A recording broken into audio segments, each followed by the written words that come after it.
Thank y'all for being here today. I'm Mike Waters. I'm the elected district attorney for the 11th prosecutorial district, which includes Vance County. And I have called this press conference here today to discuss the use of force incident that occurred at Vance County Middle School last Thursday, and the video that was released, and with respect to that, the charging decision of this office. This morning I had a chance to meet with the family of the Vance County Middle School student seen in the video.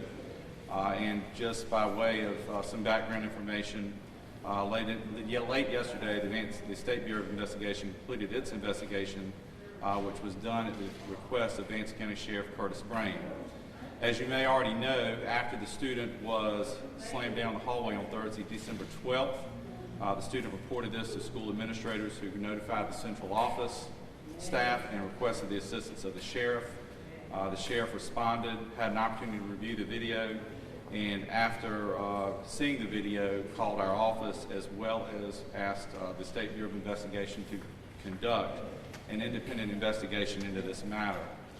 I want to go ahead and let you know the student in the video was seen in the emergency room as a precaution and followed up yesterday with his primary care physician.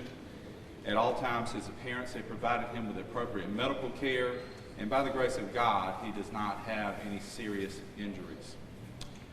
Despite the violent nature of this assault depicted in the video, the student did not suffer any fractured or broken bones or sustain any injuries that could be defined under North Carolina law as serious bodily injury. In considering the appropriate charges in this case, our office looked at the age of the student and the injuries sustained. He's under 12 years of age. As I stated before, he did not sustain any serious bodily injuries, any broken bones, broken teeth, fractures, or any concussion that has at this point been diagnosed. Therefore, under North Carolina law, the school resource officer in that video cannot be charged with a felony. I have consulted with the School of Government as well as other elected DAs with respect to these charges, and feel that the following charges are appropriate. Today, investigators with the State Bureau of Investigation will seek a warrant for the arrest of Warren Durham for assault on a child under 12, misdemeanor child abuse, and willful failure to discharge duties related to his employment with the Vance County Sheriff's Office, which was terminated. As a part of this investigation, we will be seeking to make sure that Mr. Durham does not ever serve as a law enforcement officer again here.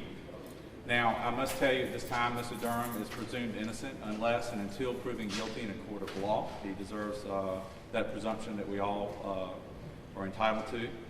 I did have a chance to meet with the family this morning, along with the investigators from the State Bureau of Investigation and the Vance County Sheriff, Curtis Brain. I shared our findings with the family. I think they are disappointed and frustrated that this is not a felony case. However, this issue turns on the fact that this child was not more seriously injured, and had the child been more seriously injured, felony charges would be appropriate. I am thankful that in this case that the sheriff and the school system reported this matter promptly, and I appreciate the State Bureau of Investigation for putting its necessary resources to make sure that this matter was resolved quickly.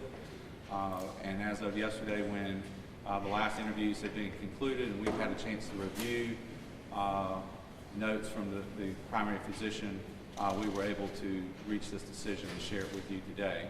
I can take some brief questions if you'd like, just 2 or 3.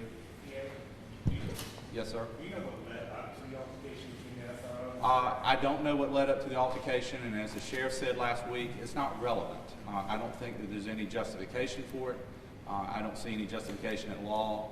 I don't think it'll be right for any issue as far as whether, it's just not relevant to my determination as to whether that was an appropriate use of force.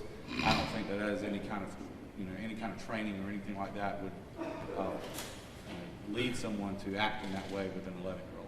Mike, Is I there know an there's at least additional one other investigation to person the who second has made child? an allegation, another parent that we spoke to yesterday. Are you looking at any other cases? I know that the sheriff was made aware of that, and after, I believe, at the news conference, and he has begun a preliminary investigation. And if we find that there's something more, then we will take appropriate steps. But at this point, I would just say that that matter is preliminary, and we have focused on this issue.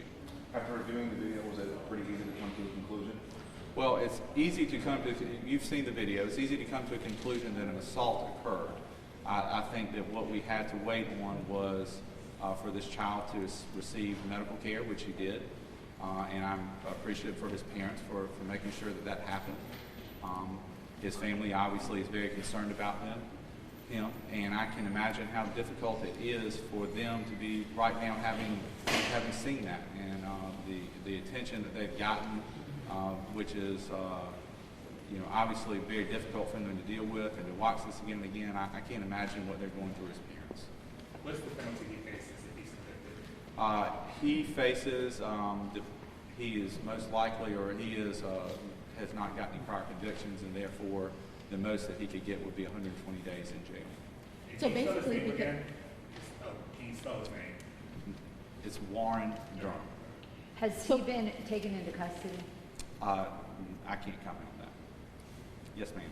So basically, since this child was not injured badly, we aren't seeing any severe charges. So how do you explain that to a parent, like that he's not going to be punished the way they feel is best because their child was injured bad enough? Well, I took an oath to seek the truth in this matter, and had the child had more severe injuries, we would be having a different discussion.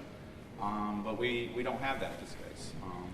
And I'm thankful and glad that this child was not more severely injured.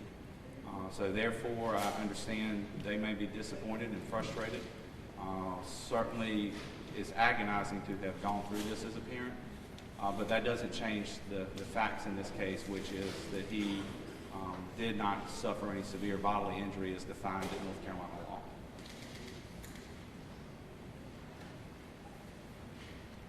All right. Thank you.